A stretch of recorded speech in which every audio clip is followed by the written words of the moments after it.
Some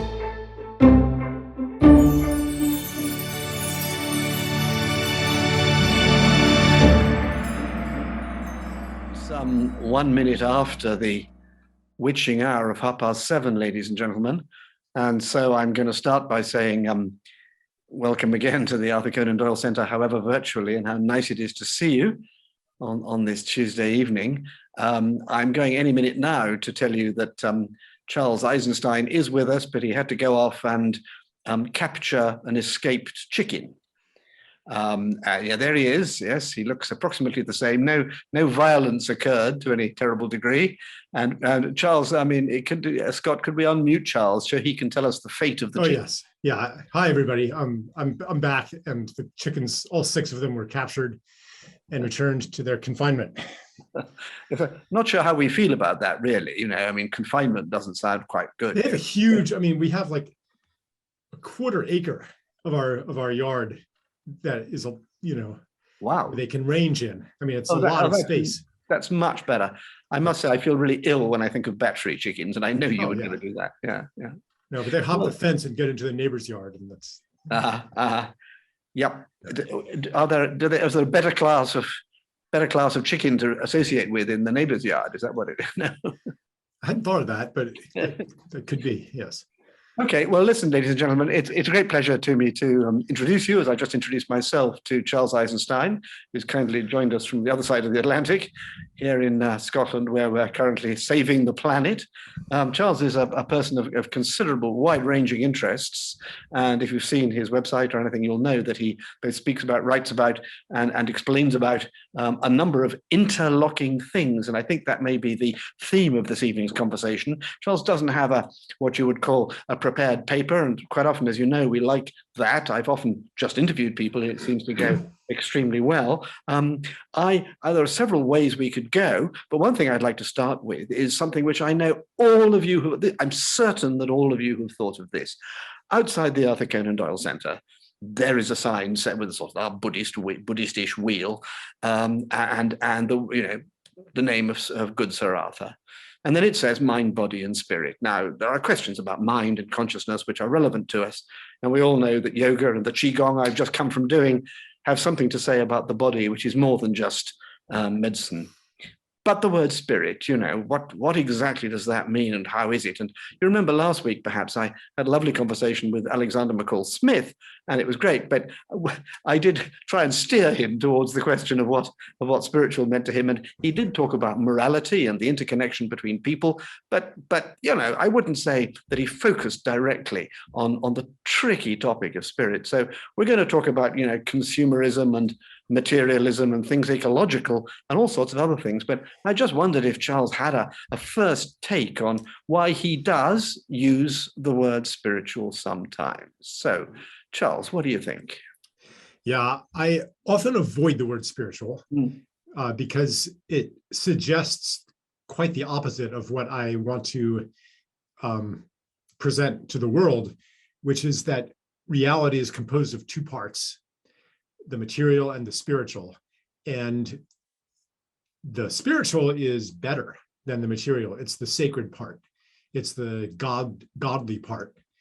I think that that's a very toxic attitude because it licenses human beings to treat the material world as if it were not as important as some other world. So when the word spiritual connotes that ideology, I try to avoid it. But I think that people who speak of spirituality are certainly getting at something important, and we can't just dismiss it as bypassing or escapism or a Marxian opiate that distracts you from the matter at hand, the matter at hand. I mean, here's this is the other thing in our language, in English at least. Matter in the language, matter is more important because we say, what's the matter, or the matter at hand. So there's an ambivalence in our thinking. But what I think that another way to conceive spirituality is it's the engagement with or the study of that which cannot be measured, that which is outside the boundaries of material science. It could be outside the boundaries because we have not yet learned to measure it. And that maybe someday we will be able to offer a material explanation of, say, trance mediums or psychokinesis or something, or, you know, past life memories or something like that. Maybe we'll be able to offer a material account of them someday by measuring, you know, certain patterns of energy and information that okay. So those then would maybe no longer be considered spiritual. I mean, this is a bit far-fetched, but if they can be measured and fully characterized according to force-based causality, then that's science. That is fully recognized by science as material, just as science recognizes photons as material, even though in some sense they're not material.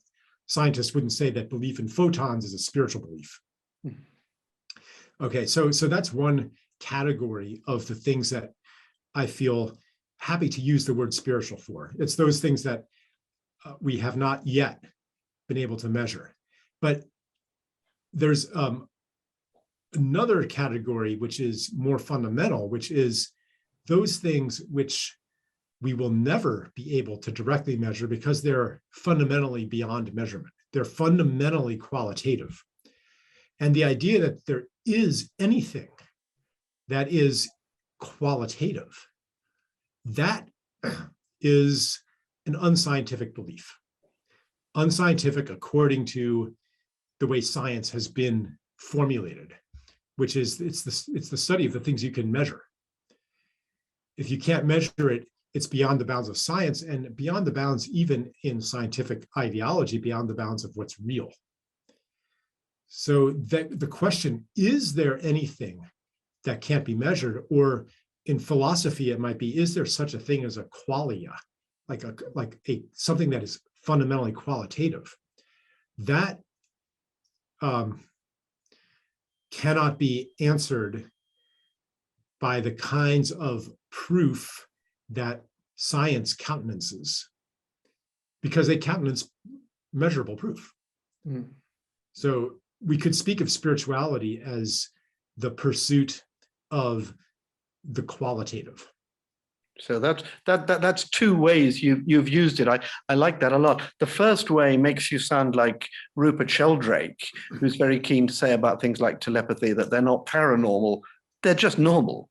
You know, it's something we can't yet measure, and maybe we won't be able to. But for the time being, it's absurd to say that, you know, there's a kind of completely separate realm in which we have telepathy. Whereas when we admire someone whom we find charismatic, you know, that's just completely normal. But telepathy would be quite a different thing. That seems. Does that? I mean, do you like Sheldrake's work? I mean, yeah. I very much appreciate.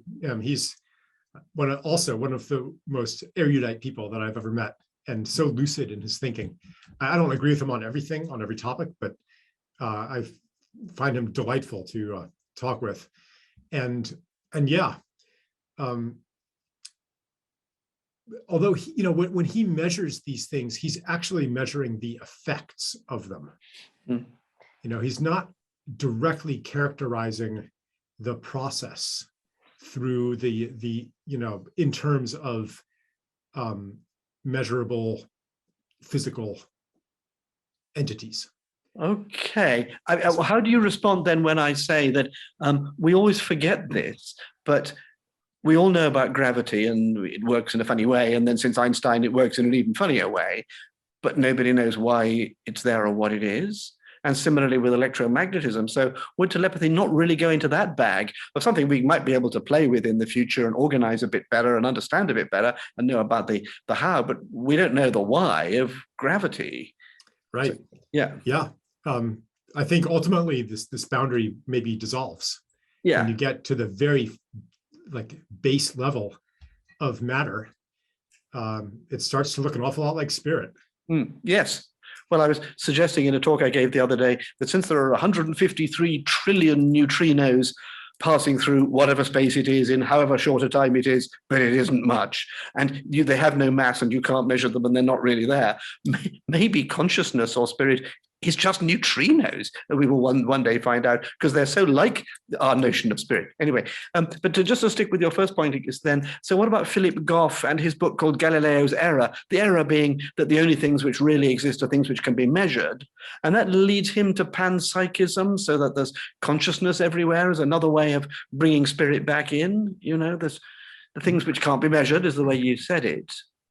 Yeah, I think that he's thinking along very similar lines. Yeah. Yeah. I mean, that's pretty good, isn't it? I mean, I feel tempted towards panpsychism. And yeah, I would say I'm a panpsychist, which is a very ancient way of seeing the world. That everything is alive, or everything is conscious, or everything is a being having an experience. Yes. Even down to a photon or an electron. It's a bit hard to get your head around it, but then so is quantum mechanics. Yeah, and in quantum mechanics, electrons and photons in certain ways behave as if they were alive. Like one of the distinguishing features of something alive is that it's kind of unpredictable. Like it makes choices. It's not like a billiard ball, where if you know the initial angle and velocity, then you'll know exactly where it's going to go. Animals and even plants, they move in very complex ways. Well, an electron, when you shoot it through a slit in a single slit experiment, you don't know where it's going to end up on the detector screen. It's as if the electron is making a choice. It's as if choice is a fundamental property of matter, and that there's no deeper causality. That's why in quantum mechanics, it's called literally acausal. So the mechanistic ideology says that the seeming acausality of living beings is an illusion. It's just the sum total of myriad causal deterministic interactions on the atomic level that gives, it's so complicated we can't predict it. And so it looks like it is, an animal making a choice, or a plant or a human being making a choice, but actually it's fully determined. That was the physics of 100 years ago pretty much dictated that. But it could be that the volition of living beings is just a higher expression of something fundamental in the universe, which is volition even at a subatomic particle level. I mean, Bernardo Kastrup would agree with you and has written many books of agreement with what you've just said. Do you know his work? Just a little. I mean, I've read, maybe half of one of his books. I'm not super familiar with it. Okay, well, all I can say is, it's not for me to tell you, but all I can say is it's pretty amazing stuff, and he's really feels to me that he's getting there in very much the same direction as you. So that's a little bit about the spiritual which can't be measured, but maybe we could creep up on some way of describing it and so on. But then you have the other thing, which is the spiritual, which is beyond measurement, sort of by definition, ontologically beyond measurement. And you gave the examples of qualia. Would you put consciousness in that zone or not? Or is it in the first zone of something we might? No, I would put that as something like I would put that beyond measure. I would put love beyond measure, for example. Also, like you could try to, and again, far-fetched, but hypothetically, you could maybe a very, very advanced, imagine if neuroscience advances for another 10,000 years and so forth. And we say, okay, now we finally know what love is. It's a certain set of neurochemical states, and hormone cascades and electrical impulses. And we can take two brains, and actually it's more than just the brain. I mean, the human being is not located in the brain, okay? Like to think that is what makes us human. I mean, the brain is fully integrated with the body, which is one reason why uploading our consciousness into computers might actually be something incredibly hellish. But anyway, so speaking of confinement, okay, but anyway, like, so suppose someday we say, okay, now we know what love is. I think that we would have reduced love to something a little less, actually infinitely less than what it really is. Well, presumably we wouldn't have caught its most important thing, which is the subjective aspect. I mean, I'm pretty certain when I'm in love that it's me that's in love. I mean, it's not much doubt about it, Yeah. Everything about me changes, and there, it brings up interesting questions. Like when I have caffeine, which I rarely do actually, because I'm super sensitive to it. But back in the day, like I used to feel like a lot more loving, or if I took, MDMA, or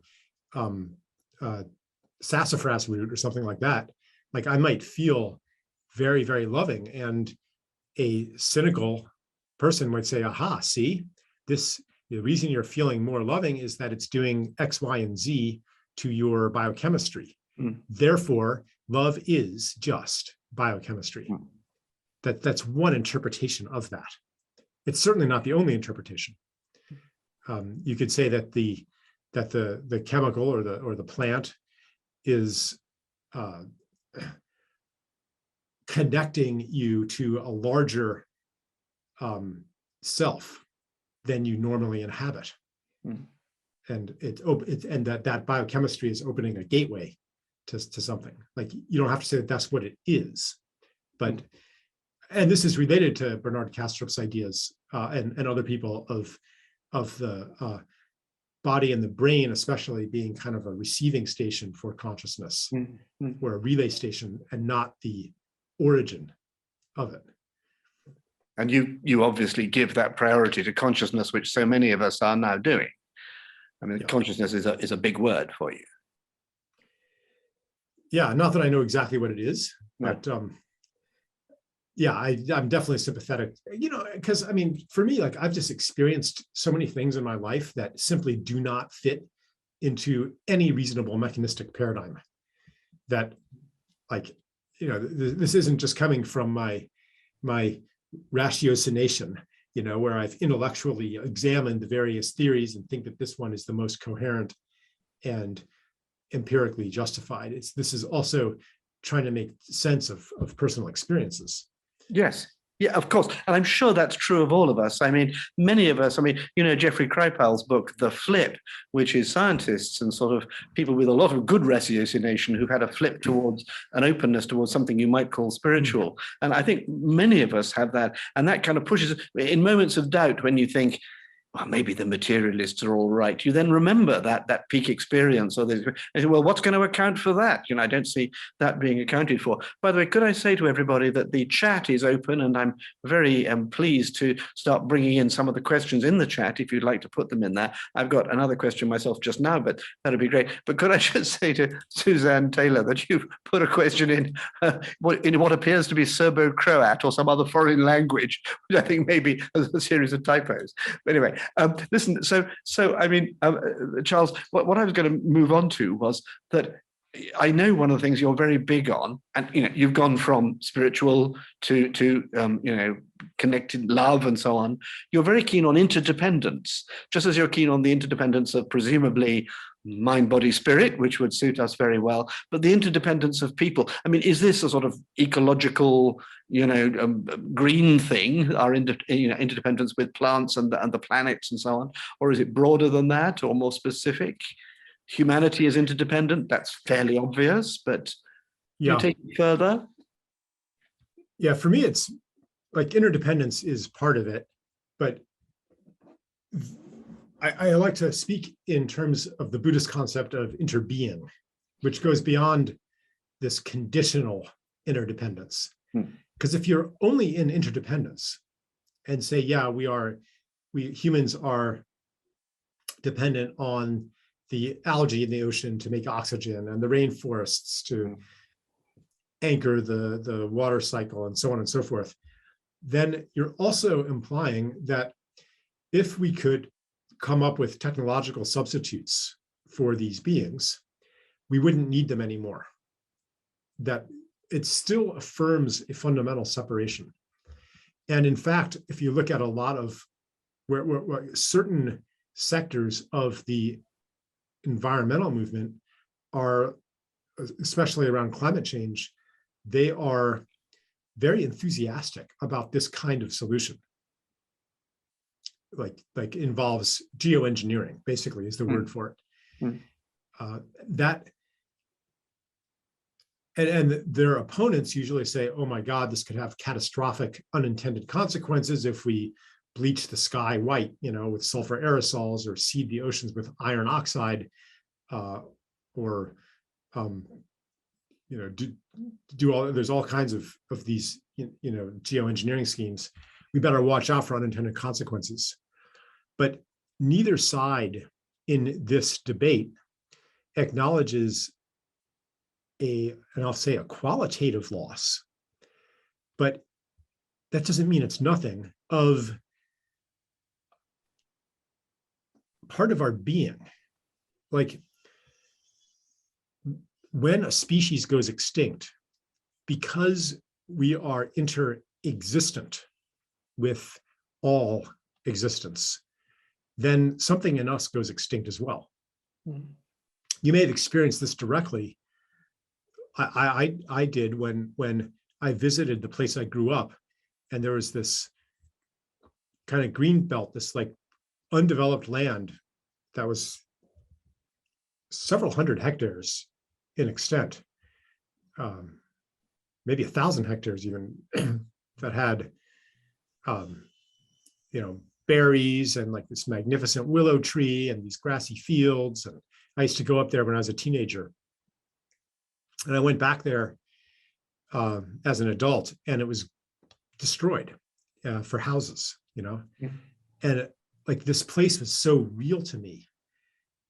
It was part of my psychic landscape, and it was like alive in me, and then it was gone. And I felt like it was like something being torn out of me. I remember once I told that story when I was making a speech somewhere in Germany, I believe. I told that story, and one woman reacted quite dismissively. She said, "Oh, Charles, stop feeling sorry for yourself. That's happened to all of us." And I was like, yeah, that's the point. That has happened to all of us as the modern development machine has chewed up so much beauty and connection and community and spit money out the other end. Like we are living in a terribly impoverished state because of the destruction of these intimate companions with us on Earth. Either their destruction or our complete alienation from them, where the rest of life becomes pictures in a storybook, or images on a virtual reality, pseudo adventure that so many millions of teenagers are fully engaged in. They're on the screen all the time. Like there's an emptiness in that. There's a loss of our companionship that makes us whole and makes us feel fully present here and belonging here. So that's an indication of what I'm talking about when I talk about interexistence, interbeing. That's beyond. I mean, you could also say it's a kind of a soul level interdependency. I'm not going to say that that's the wrong word to use, but I just like to say that it goes way deeper than dependency to meet these quantitative needs for CO2 reduction, or something like that. Like when we are stripped of these relationships with each other humans too, locked in our boxes, something that has intensified in the COVID era. And, of course, depression and addiction and so forth have intensified too. So interdependence sounds something more like a kind of contract or something a bit superficial. You scratch my back, I'll scratch yours. And so you're searching, as we all are, I find, for new words like interexistence or interbeing or one of those things to try and make it more profound in that sense. And that's a move towards the spiritual. And people who are advanced in spirituality will, I think, all say that there is there's only one of us, or a higher level. There's these sort of connections, which I think you must have felt that you were touching when you saw your sacred space devastated. It wasn't just for it, or for the fact that it's not convenient for human beings, or that we need more oxygen. There was something more to it than that. And that feels like a very spiritual thing to me. We're going to get that definition. It happened to me. The feeling is it happened to me. Yeah. And I think that those of us who are environmentalists, and we look out on the destruction, when we look at, when we in the States, they keep an unlogged buffer zone along the highway. And I've heard lots of stories. Someone pulled over, let's go for a walk in the woods. And like 100 meters in, it's like this clear-cut wasteland. Why do people feel so much anger and grief about that? Is it because they're making some implicit calculation that their well-being is going to be affected because of the loss of this carbon sequestration? Is it? No. It viscerally hurts because we are not separate from any being, any life on Earth. Yeah, okay, that's fantastic. Scott, could I just ask you to unmute Nick? I'm Kyle. I'm going to ask his question, but I think he might want to ask it himself. Charles, you'll see in the chat that Nick Kyle has asked, has Charles dismissed all social psychology or qualitative research? Can you answer that, or would you like Nick to explain a bit more? Oh, I mean, no, I'm not. I'm not sure what you mean by dismissed it. Where were you going, Nick? Yeah. No, I did a degree and it was qualitative research. So to hear qualitative regarded as somehow unscientific took me by surprise. I spent my life in education in the world of ideas, and I don't agree with a materialist reductionist bringing it down to colliding particles or something. And then I thought to myself, but social psychologists have come up with wonderful ideas and effective ideas, but they're not hard science. Some of them don't have quantitative studies behind them. And it just seemed to me that Charles was skimming over an awful lot of good work in a pursuit of bringing it down to reductionism. Yeah, so I would say that, for one thing, like the entry of like the increasing legitimacy of what you're calling qualitative research, I think is a very welcome development. But even like in academia, and maybe I'm a little out of date here, okay, but in the time I'm more familiar with, if you wanted to be really taken seriously as a scientist, then you had to provide data. Like you had to run a study and have questionnaires, and you had to, and then run, multiple regression analyses on it. And I saw this happening in political science, where originally political economy, political theory was much more akin to philosophy. And then starting in maybe the 50s and 60s, my father was a political scientist, actually. This is one reason why I'm more familiar with that. But then increasingly in the 80s and 90s, it became more and more about, rational choice theory and game theory, and the papers published in journals became more and more mathematical. And the people who were doing that kind of work had more legitimacy than the people who are on the softer end of it. I mean, ultimately, science is a fairly amorphous term. And so people talk of the science of the spirit. It could be a set of procedures that bring subjectively verifiable results if you follow those procedures. And in a way you could say, yeah, that's scientific. Like I'm going to test and find out. Like that's and I think that the core essence of science is that. it actually has a, dare I say, a spiritual essence to it that is not about measurement, actually, but it is about humility. It's about I'm going to try this, and I'm going to base my judgment of its truth or falsity on the actual results that I get.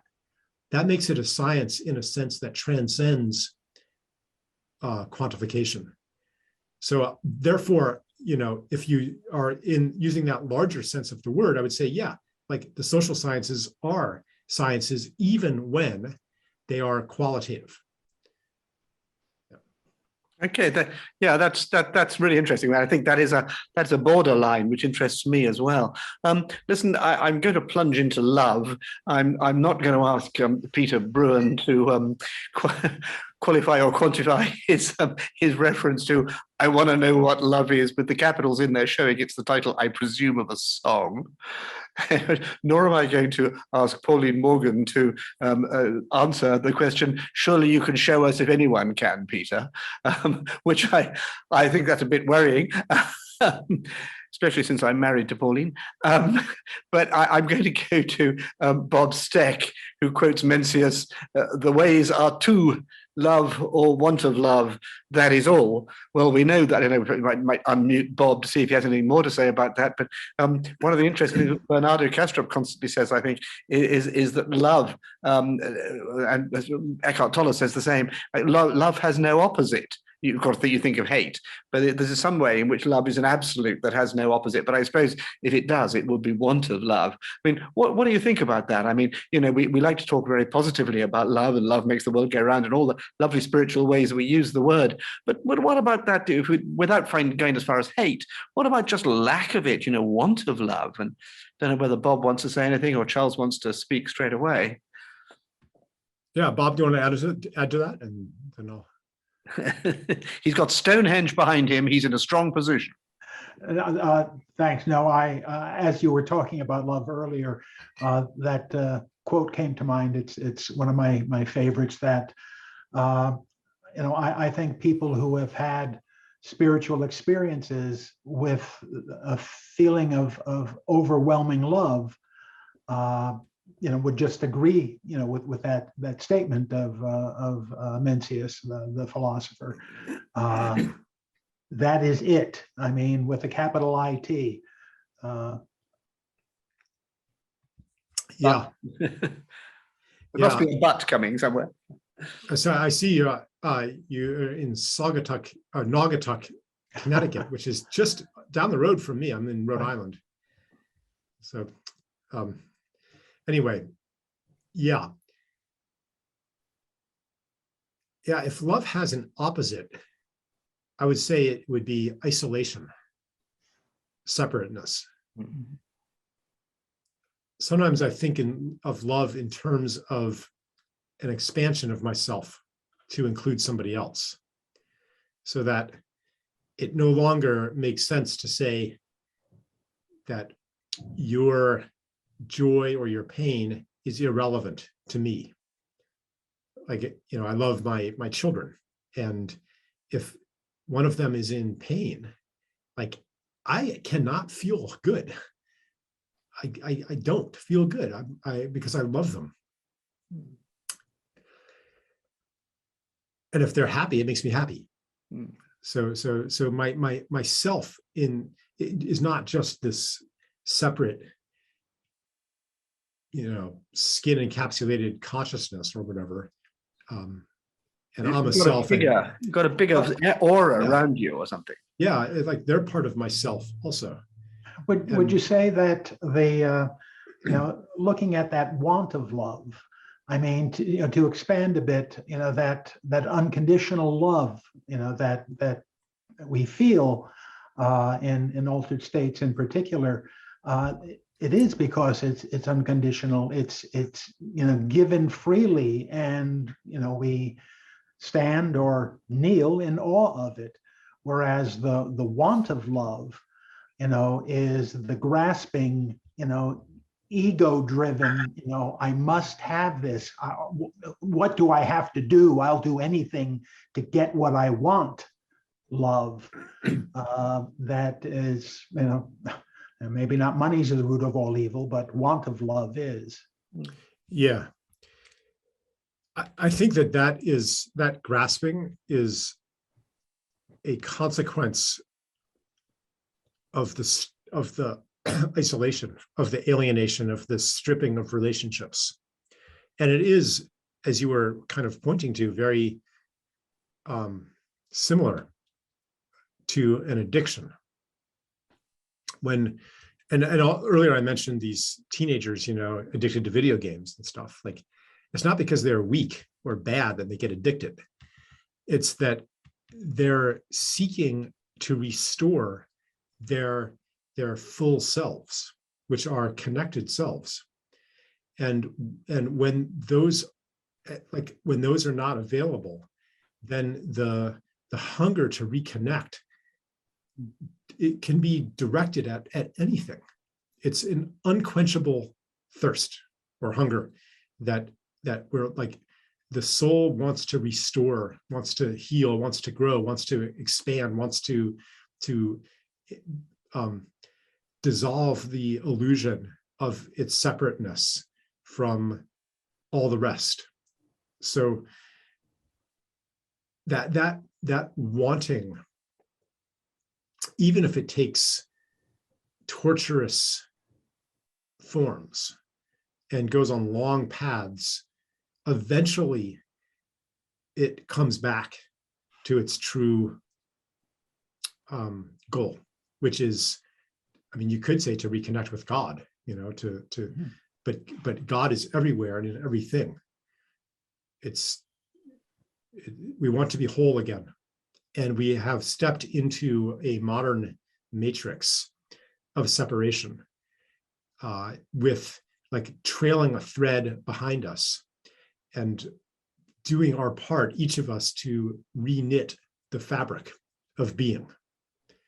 Like, it's this big unraveled tapestry, and each of us comes and we tie various threads together. We heal some of the disconnection, and that's why we're here. It's like a good place. That's great, Charles. Thank you so much. Scott, can I ask you to unmute Suzanne? I'm going to read her question, but it might need a bit more explanation. Charles, you'll see there, Suzanne says, what MDMA does is remove past and future. And how interesting that it's love and only love that then shows up. Do you follow the question, or would you like Suzanne to say a bit more? Yeah, why not say some more? If she's willing. Suzanne? You have to switch on your. I thought you were going to unmute me. Hi, Charles. Hi. There was a peak experience I had when I was babysitting a couple of people who were together doing MDMA, and I observed, and what I saw was what that substance does is, you don't think about the past, you don't worry about it, you don't have regrets about the past, you don't have worries about the future. It rivets you in present time. That's all there is present time. And all that shows up is heart and warm and love. And isn't that interesting? Mm-hmm. Yeah, I don't have a lot to comment on, but maybe just, I noticed one of the things that makes love less available for me is exactly when I am distracted, preoccupied. Like, I might be with my son, and he's looking at me, and instead of being fully present with him, I have these programs running saying, okay, it's not okay just to be present with him, because you got to do this, you got to do that. There's all these overlays that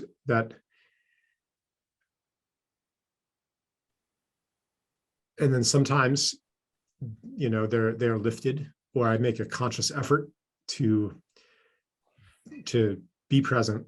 And then the love is so available. And maybe that's why there's, like, when people go through the death process, or even become acutely aware of their mortality. There's no future anymore to worry about. So love becomes a lot more available, and there's so much forgiveness and intimacy with people who are going through that process. I must say, I also want to point to my other comment before I go away here, okay. which is how much I appreciate, Charles, that title of your book. I sign that way all the time. Sometimes I give you credit, sometimes I don't. I just take it as mine.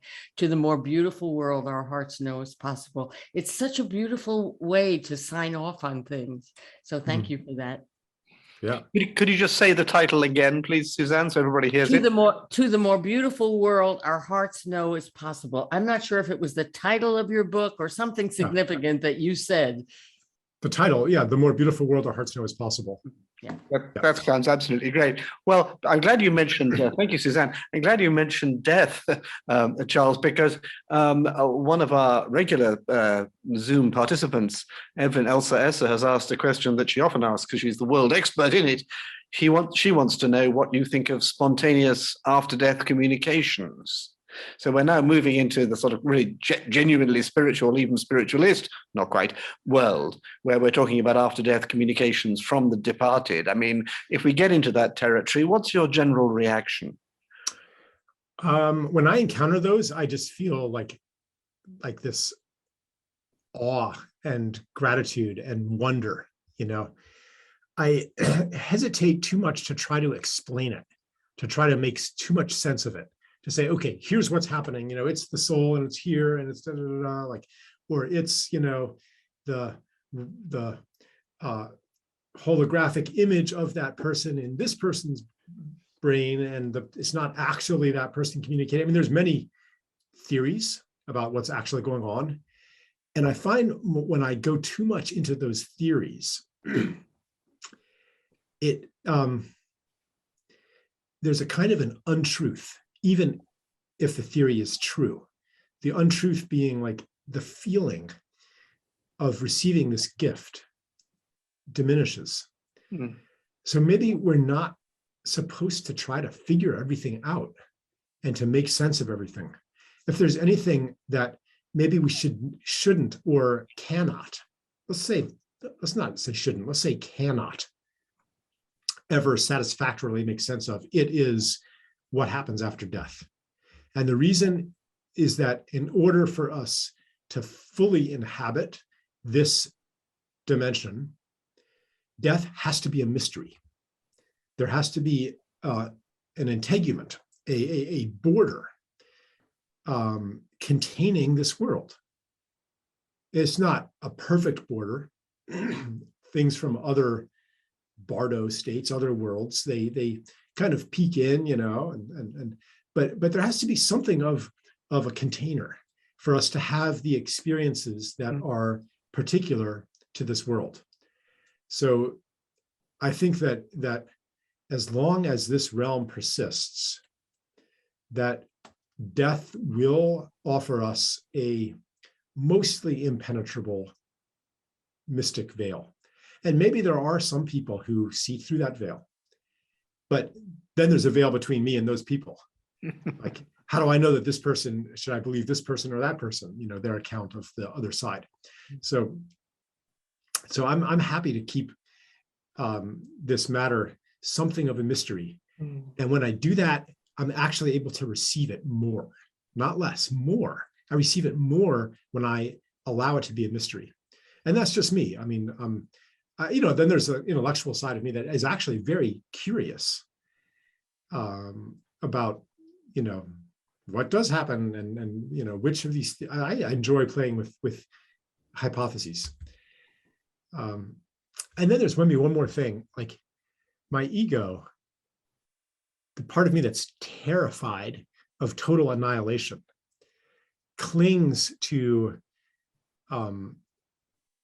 near-death experiences, afterlife, like research, reincarnation research, like it clings to this as some kind of reassurance that death isn't real. And I'm not sure if that's actually healthy in the sense of allowing me to live this life better. Because whatever persists after death, it's definitely not my ego. So in that sense, death is real. Something ends. Mm. Yeah. Yes, it's such a delicate topic that I think that's rather a beautiful ending there. Just to go back to God for a moment before we move on. I mean, Peter has put a couple of things here which relate to the previous discussion, which is the Jesuits define, and not just the Jesuits, I think Catholicism generally, Aquinas defines hell as an absence of God. That reflects that conversation, doesn't it, about love and not having love. You know, the opposite of love is not having love. The opposite of God is not having God.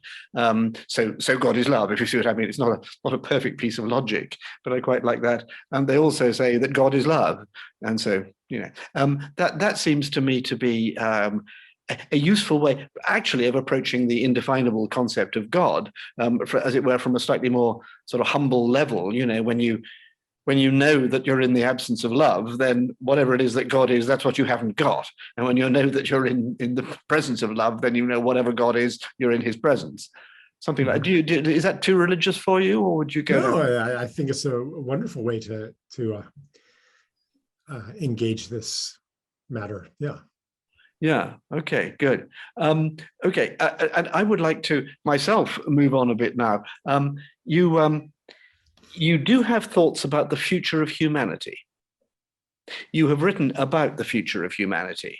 I don't know whether you know Harari's Homo Deus, which is a view forward. And I wondered what you thought. I mean, it's not a topic I greatly enjoyed talking about, the future, but the future. And then, of course, we have to start talking about artificial intelligence. You've already mentioned how I inferred from what you said, you don't think robots have got it, as it were, that there's some level of consciousness or love or real subjectivity that robots wouldn't have. Do you think much about that? Is this a topic for you? I know you've written about it. Oh, yeah. Well, the first problem with thinking about the future is the definite article. It connotes this kind of inevitability. That the future is something that's baked into the cake already. It's going to happen. And what is it going to be? Like somebody, and so futurists can plot trends, make predictions. Here's what the future is going to be. What's left out of that is our agency, our choice.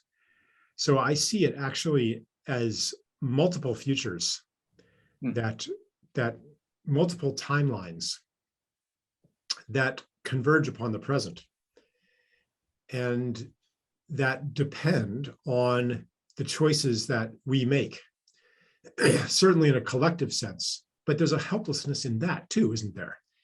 Like I might choose the timeline towards hippie planet, but if everybody else is choosing the timeline toward techno-totalitarianism, then I'm going to be, I'm going to lose out. I'm going to be miserable and lonely and eventually, coerced into becoming a cyborg. Okay. So I want to also then say that on a mysterious level, the choice is personal. What is the world going to be? What is the future going to be? It comes through all of our daily choices to align with, because who I am being is a statement about what human beings are and what the world shall be. So I tend to lately, I'm maybe like you, I'm a little bit averse to predictions about the future. Here's what's going to happen, because it makes me feel like a victim, and it doesn't feel like spiritually true to me. And I guess I would justify using the word spiritual here because I'm invoking causal principles that are beyond the scope of quantitative, mechanistic causality, explanations of how the world works. It would be something more akin to Rupert Sheldrake's views on morphic resonance. Like if even one person acts in alignment with a certain future, it induces others to do that as well. Mm. Like they're seeding a field or anchoring the field of that future. And if they do it strongly enough and hold that, even if others are not doing it, like that doesn't go away. Mm. That vibratory node vibrating at the frequency of hippie planet. That's my favorite. Well, it's kind of a joke, but yeah, I want to live on a hippie planet, like one person holding that vibration doggedly, it just doesn't go away. Like nothing can stop you from doing that. Mm.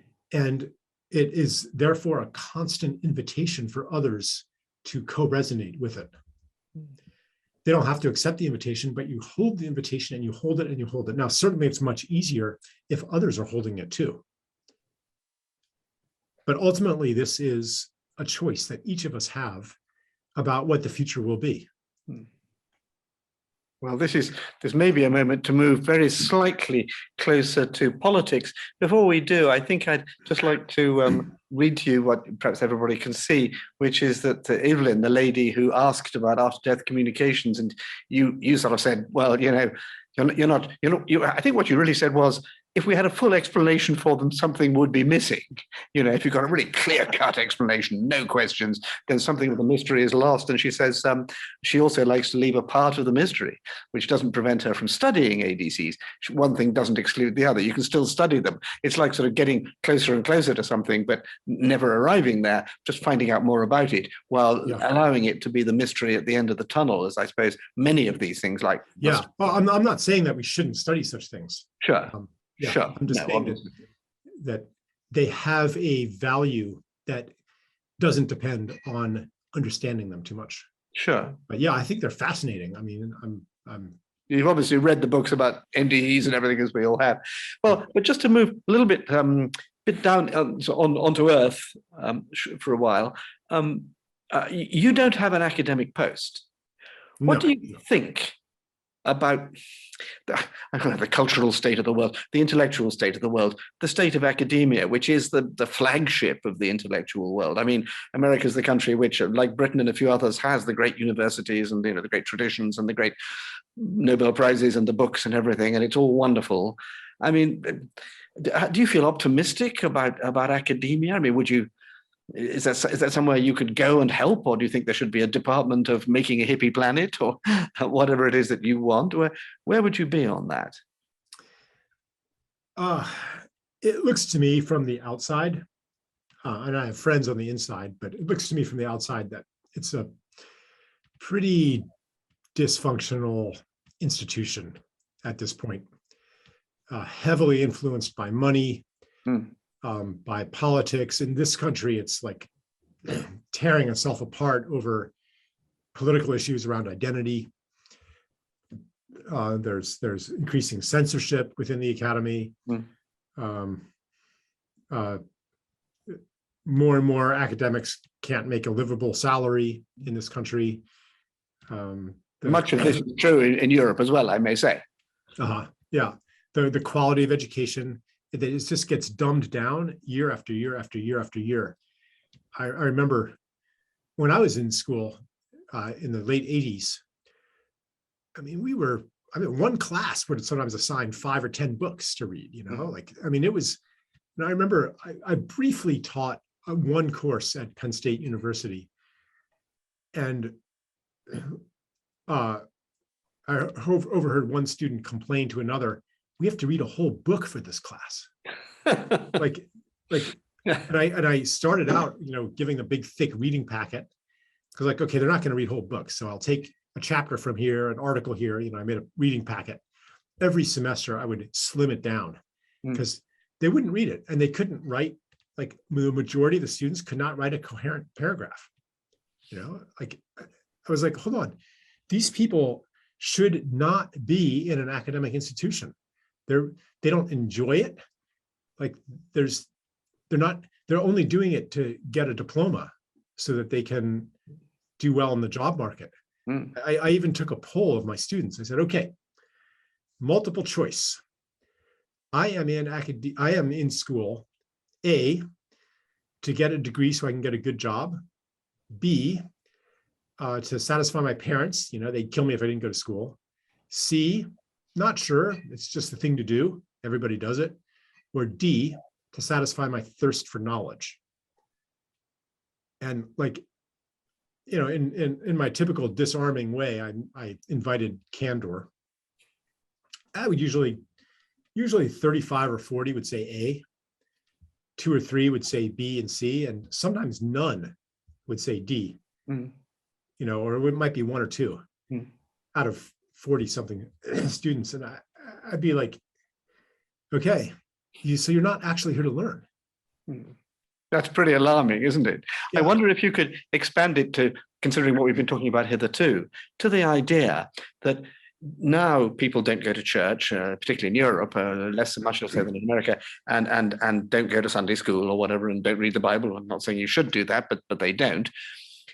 Does that leave a gap? If there is a gap, might it be that education, of course, in America, you've got your special separation of church and state as far as education is concerned. And I'm not suggesting we need to reintroduce large numbers of divinity classes, though it mightn't be a bad thing, to universities or schools. But what about something spiritual in our education service? Is it mad to suggest that things other than, I don't know, sort of civics or social, whatever it is, whereby people learn elementary facts about how to comport themselves, so that they don't get hurt, which is more or less what those classes amount to. What about something which mentions alternative? So going back to the conception of spirituality as those things that we don't measure or that are beyond measure, or even the things that the dominant paradigms of science do not admit into reality. Okay, let's group that into spirituality too. I mean, spirituality is kind of the leftovers. It's like whatever the dominant system of knowledge production called science, academia, journalism, I would add, like whatever it does not countenance, whatever it excludes. Okay, let's call that spirituality. Yeah, we need some of that. There are so many valid lines of inquiry. Some of them are quantitative, or could be studied quantitatively, that are just excluded. Like some of in alternative medicine, for example. I mean, a lot of these things could be studied quantitatively, but because they're not profitable, they are excluded from, the biology departments, just through lack of funding. I mean, not through any edict. So yeah, we need to open the doors to expand the realm of inquiry, of acceptable inquiry. Also, this transition from religion to science as kind of a new religion,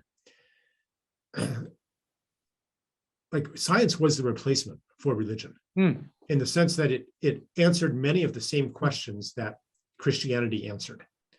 Where did the world come from? What's the future going to look like? What is a human being? What's important in life? How to conduct ourselves as like what's the proper relationship of humans to other animals and plants? This was all science gave meaning to life. It gave it put us in a place. And that meaning bestowing function of science is falling apart right now. We face generally a crisis of meaning and identity. We don't know. We don't have confidence in our dominant knowledge systems to make the world better and better and to explain everything.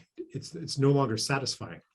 So this breakdown in faith, really it's a loss of faith, because science and its associated institutions has not delivered on its promise of essentially utopia. So, not to mention some of the breakdowns in its metaphysical teachings that are now 100 years old. Quantum mechanics put an end to mechanism and determinism forever. We still have not really come to grips with that. So anyway, it's a religion in crisis. And so it becomes less and less satisfying for more and more people. Like if you've had, for example, an experience that is utterly unexplainable scientifically, then there's always going to be a reserve, a distance from, like, it's like, but hold on, this can't be all. I know. And like you were saying before, sometimes you come to doubt your own experience. Maybe the materialists are right, like, but hold on a second. So I look forward to, I've said an awful lot here. Maybe a shrinking of academia, a shrinking and an expansion at the same time. Could you imagine teaching near-death experiences to a class of 16-year-olds, telling them about paranormal events and so on, inviting a discussion? I think it'd be a highly successful and really quite an easy class to teach. It's a sort of shoo-in, for teenagers. Right. Just that, Right. And that could be detached from the function of the university as a training institution for scholars. In any society, maybe 3% of the people should be scholars. In medieval times, 3% were literate, It's kind of seems like it's kind of trending back that way. Like, and the whole system which developed at Oxford and Cambridge and the German universities and stuff, like it was to train scholars. And then it got kind of hybridized with the public education system. And it still hasn't resolved that. Like why, like when I was teaching, I was like, why are we making these people write papers as if they're someday going to be scholars? Like, I completely agree. Okay, listen, just moving on a little bit, I'm going to, Scott, if you'd like to unmute Peter Bruin, I'm going to read out his extremely pertinent remark here. Charles, it's great to have a speaker actually linking consciousness and spirituality to the material and political sphere. Of course, they are not separate. No spheres are, I suppose, you would say. Last week, I watched 4 hours at the Capitol. About the invasion of the Capitol. It was a horrifying glimpse down the maw and into the belly of the beast. Well done, Peter. Could you give us a posting from the front line of American and Western culture?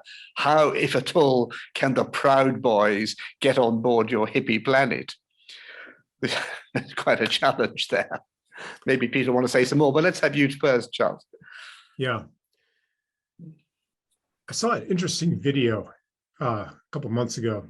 It was a joint protest of the Proud Boys and Black Lives Matter. I'm not sure, it wouldn't be easy for me to find it, but it kind of punctured this narrative of polarization and opposition. They were like arm in arm, and it was over gun rights or something like that. There's a certain segment of Black Lives Matter that's quite militant, and it's like, yeah, we got to arm, but I also got the sense that they were parading around with these guns. And by the way, like in the Capitol, there was a Capitol insurrection or the Capitol riot. To me, it looked more like a riot than anything else. There were not any guns, there was. But they're parading around with these guns. I'm like, these are fetish objects that they, keep in a little shrine in their house. Like, I know my brother lives in rural Pennsylvania. Like his neighbor shoots guns for recreation.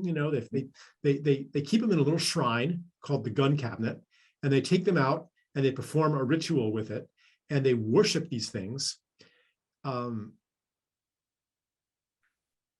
So I'm not sure where I'm going with this, but Well, it's the inclusion of different parts of American society together, and we're still in the context of spirituality. It's not just American society which is split.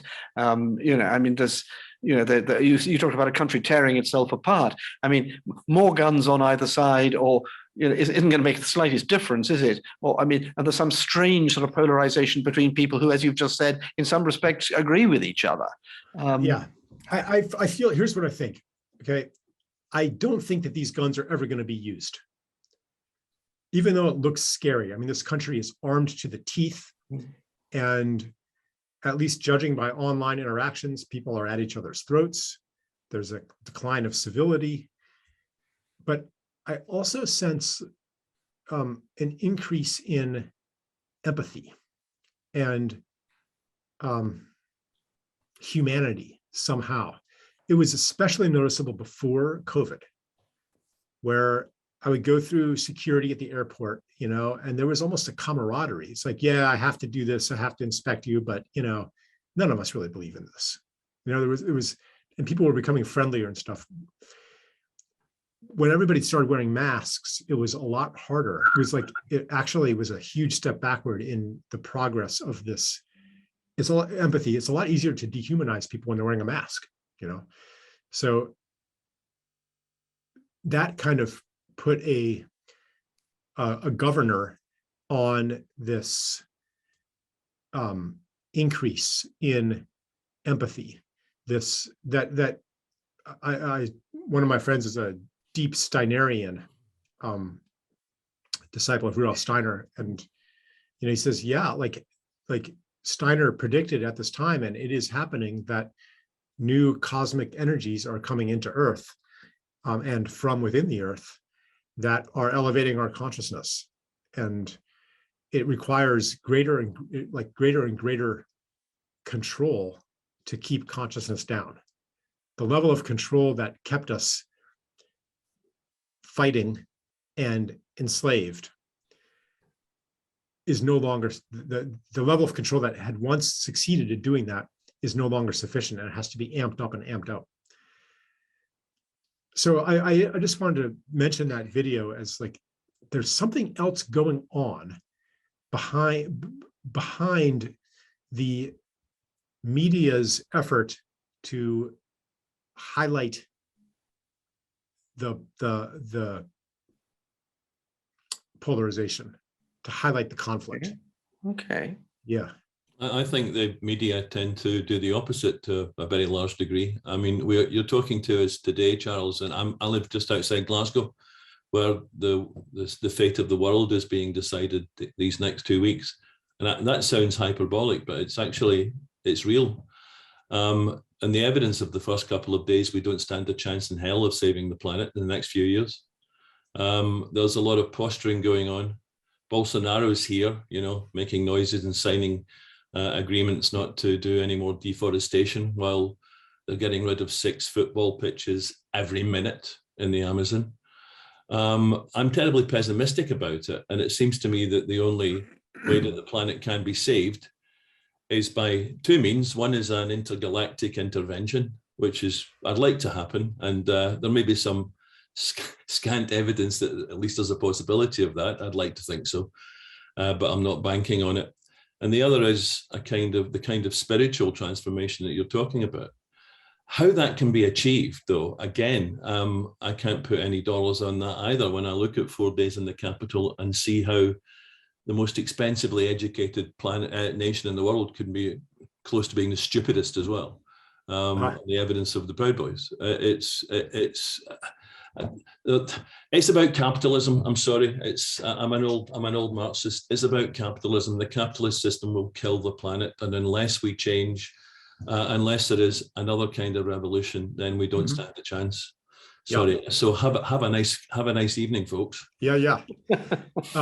So one of my favorite sayings is that no optimism can be authentic that has not plumbed the depths of despair, or that if your optimism depends on ignoring the Amazon deforestation or denying the dynamics of capitalism that require fuel for its machine, then it's not authentic. However, the pessimism is not authentic if it leaves things out as well. And when I get into like despondency, which I have visited many times over, and not just safely in the past, but over the last couple of years, probably for some of the same reasons as you, Peter,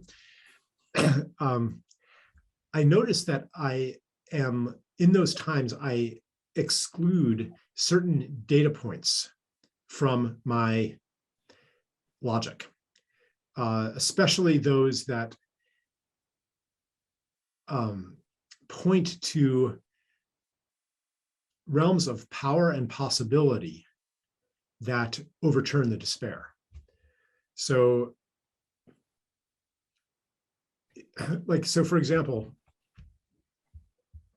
one question I asked, there's a book, Dying to Be Me, by this woman, I can't remember her name. You know what I'm talking about, who was dying of cancer and then had a spiritual experience. And, you know, within a couple of weeks, the tumors had melted away and so forth. If that can happen to a body, what is possible for the body politic? What is possible for the ecological body?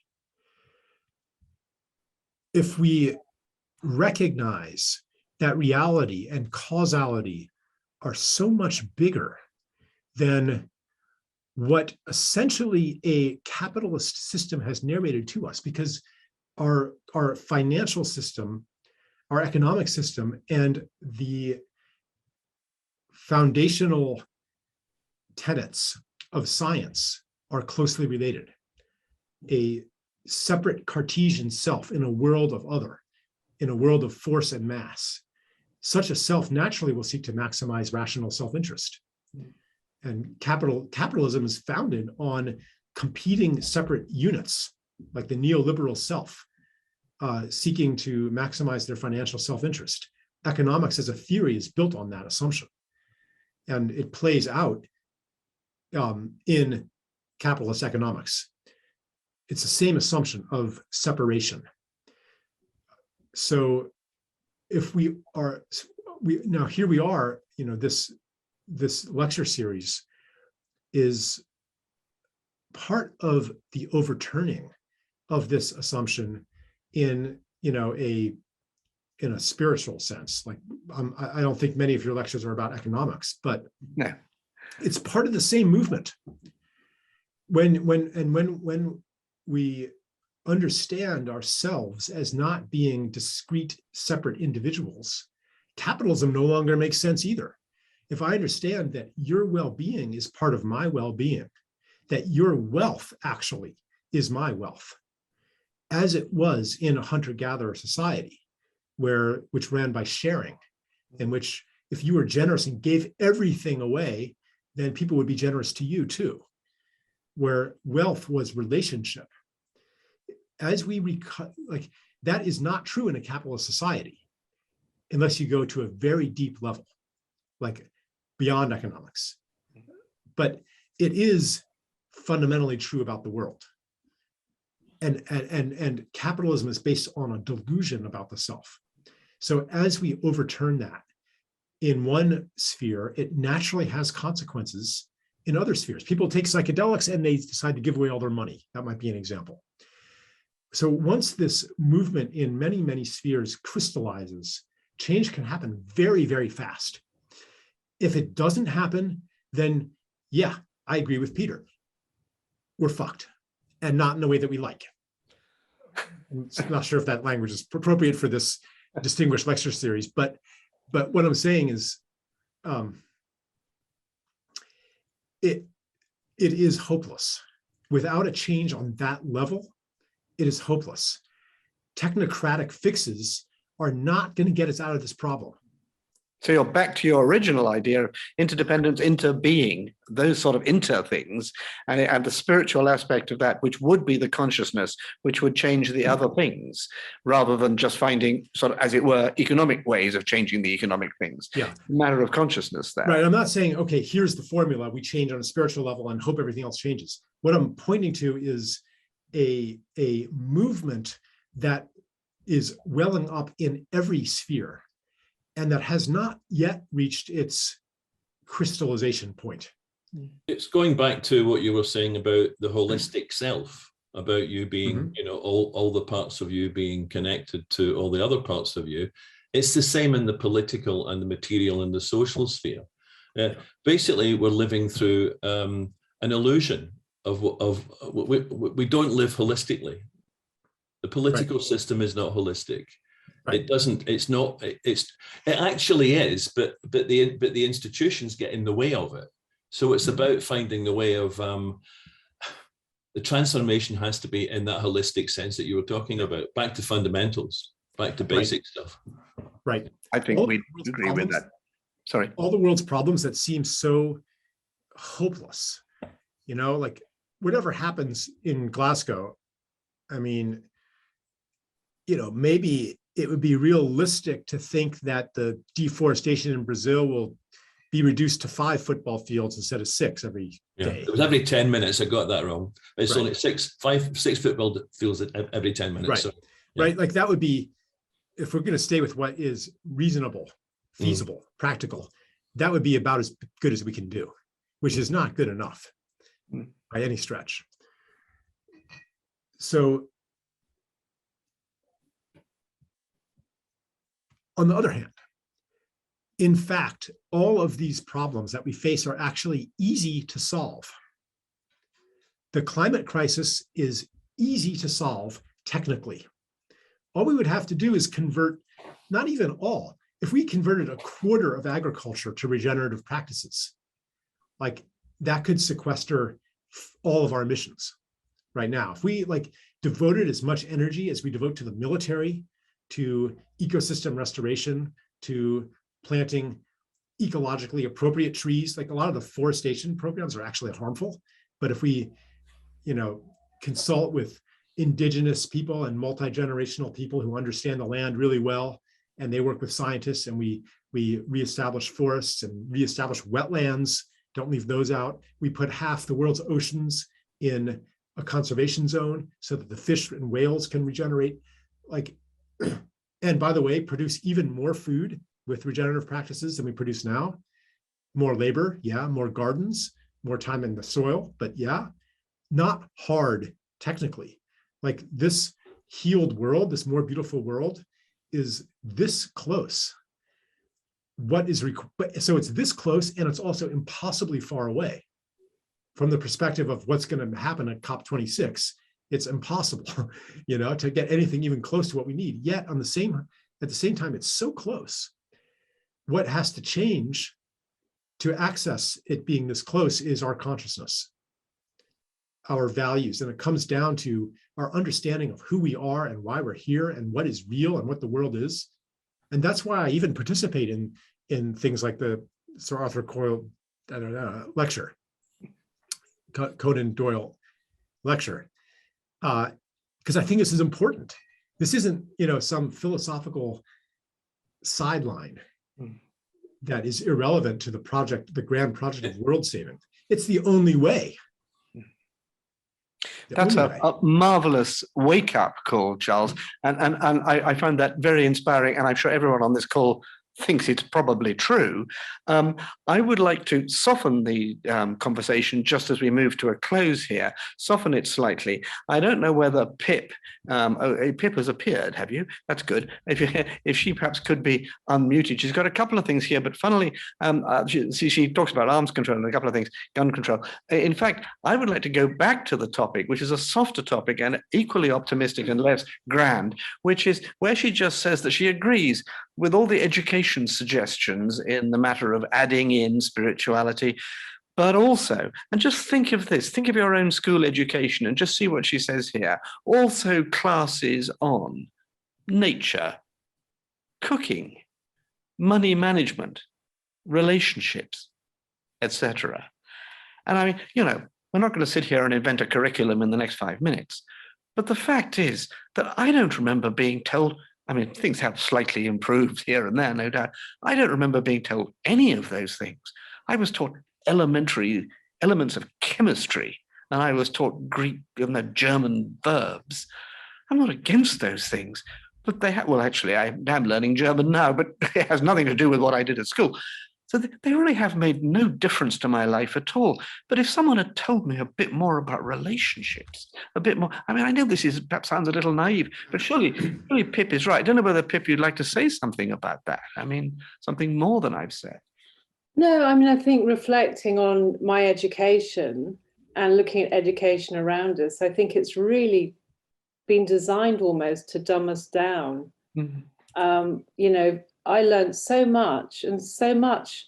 I went to a really good school in England, one of the top schools, but most of what I learned, I haven't used. You know, Pythagoras' theorem isn't that important for me, but it would have been really helpful to learn about money management, you know, finances, investing, you know, cooking healthy food, nature. And although some nature projects are in primary schools, which is wonderful, as soon as you get into the secondary school, it just is very intense work, very homework oriented, you know. O-level biology or GCSE biology.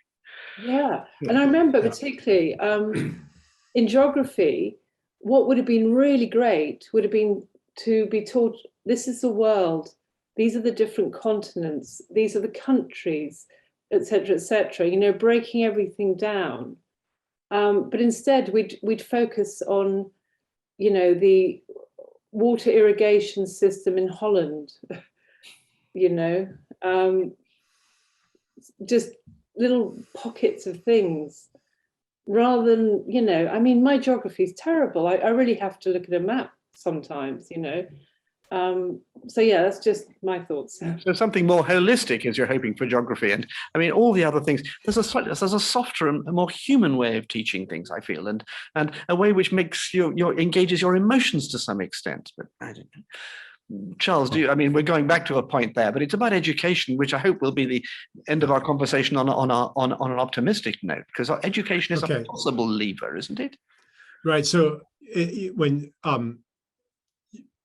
you were, Lance, when you were originally framing the question, you said, you know, there should be classes on cooking, classes on, you know, emotional intelligence, classes on, and I thought, should there be classes at all? Like, what do we take for granted in our educational system? The system is kind of built on an industrial model where students are classed, graded, where curriculum is standardized, where it becomes over time less and less relational. Maybe some things are not supposed to be learned in classes. Cooking, for example. When you make something into scholastic subject matter, you change it. You abstract it from its original context. Now, cooking traditionally was learned in the household, but also in the village. And this is part of the problem. Things that right now there's almost no other space to learn anything for a child besides home and school, because there's very little public life anymore. So I think that the question of curriculum and what should be taught in school and stuff, it gets lost, or in that conversation, something else gets lost, something that should contain the whole question, which is how we live.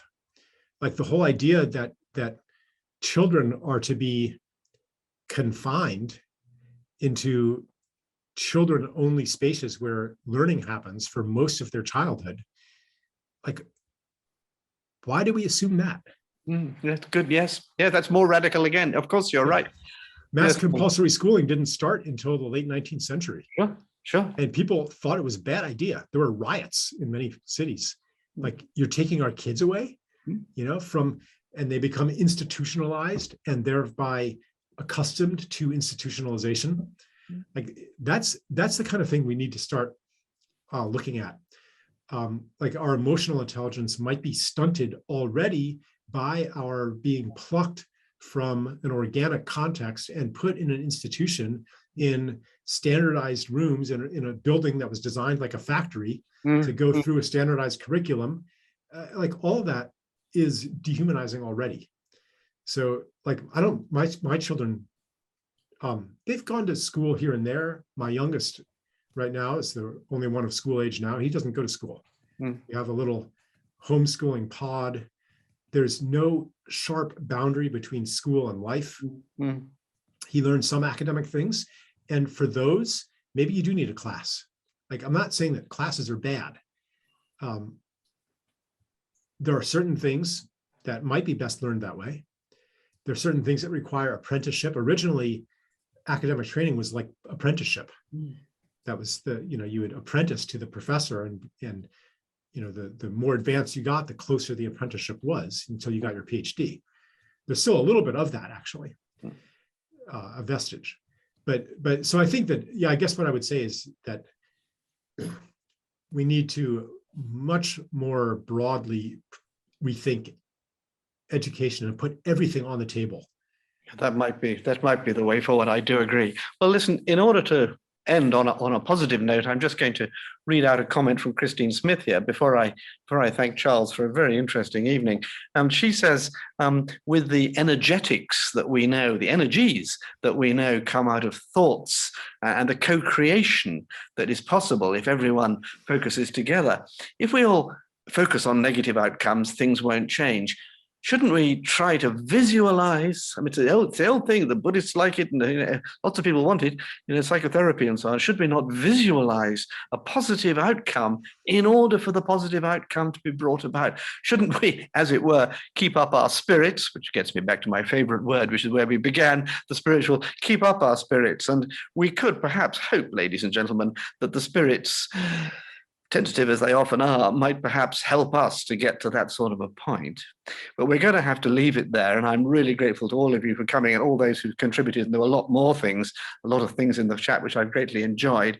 And I want to say, Charles, we've greatly enjoyed your input, quite wide ranging, interesting stuff. But I feel, I'm trying to avoid a cliche, but I feel you're a chap who's on some sort of a front line, and you're a connection between the new age with your desire for the hippie and your doubts about COP26, which is happening now. You bridge some gaps there, as you do between science and spirituality and politics and the way we are. And that's wonderful to see that. And I'm very grateful for a wonderful discussion with you. And thank you very much indeed. And perhaps we could all put our hands together and do a silent hand clap for you. Yeah, thank you. Thank you.